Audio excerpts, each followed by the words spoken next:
Kva je Vita? Bokej? Vita? Aha. Neki pa ratal. Are you listening? Damn. Yeah. You crazy mother. Današnji dan se je začel že v bistvu ob 4 zjutraj, no? In jaz sem zdaj v bistvu pripravljen, ura je 7:30, peljem še psa ven, pol hitro skočim do Ljubljane, poberem kolega, potem greva na eno predstavitev in sicer Volkswagen Arteona. Evo ti, sosed spet pripeljal neki, ne, Zdravko.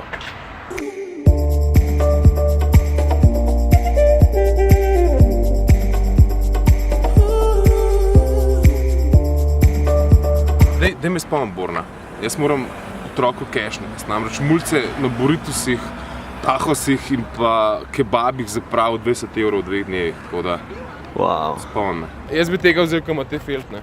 Čist swagerski je. Ok, čisto na hitro to, čemu se zdaj vozva, to je Arteon, Air Design, drugače oprema video za zunanjosti, ki je malo bolj športen, je 4Motion, je dizel in ima 236 konjev. To je pa vse, kar vem. Pa vem to, da porabi 7,6 v povprečju od zagona, pri tem je pa treba povedati, da je avto nekaj časa stal v prostem teku. Vse lepo in prav, ne, avto je fenomenalen, drugače, pač koliko vsi Volkswageni, zelo Passati še noter, ampak en večjih problemov je to, kako spravaš noter telefon, ne.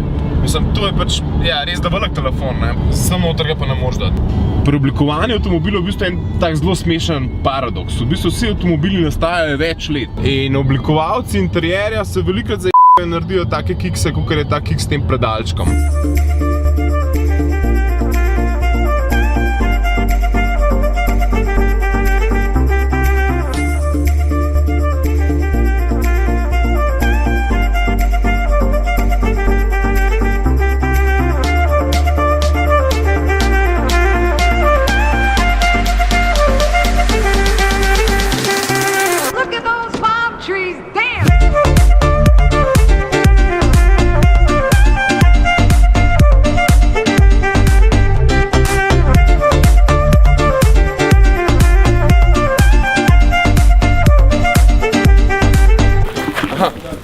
Je bistvo zgodbe. Aha, okej.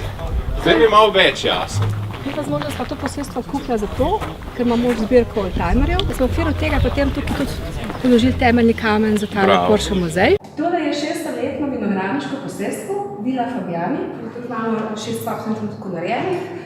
Funkcioniramo v bistvu na stilu italijanskih vil, kako greš Toskano. Ker to je toskanska vila v tem prostoru. Bili smo na posestvu v bistvu Fabian. To je posestvo, ki ga trenutno upravlja družina Malgaj.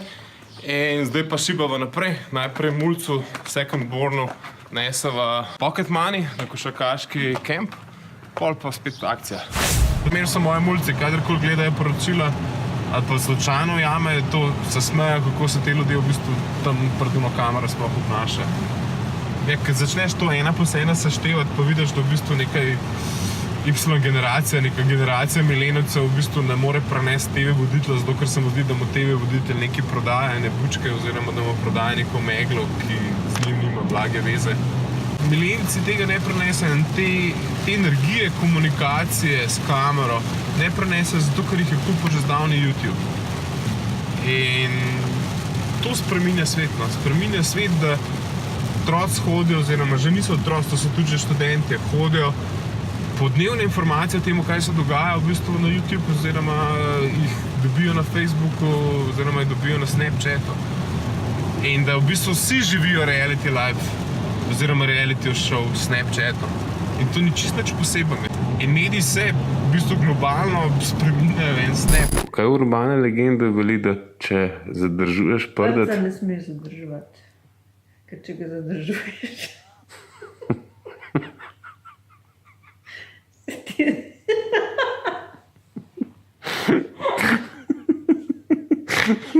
spiralno se ti pozavga do možga.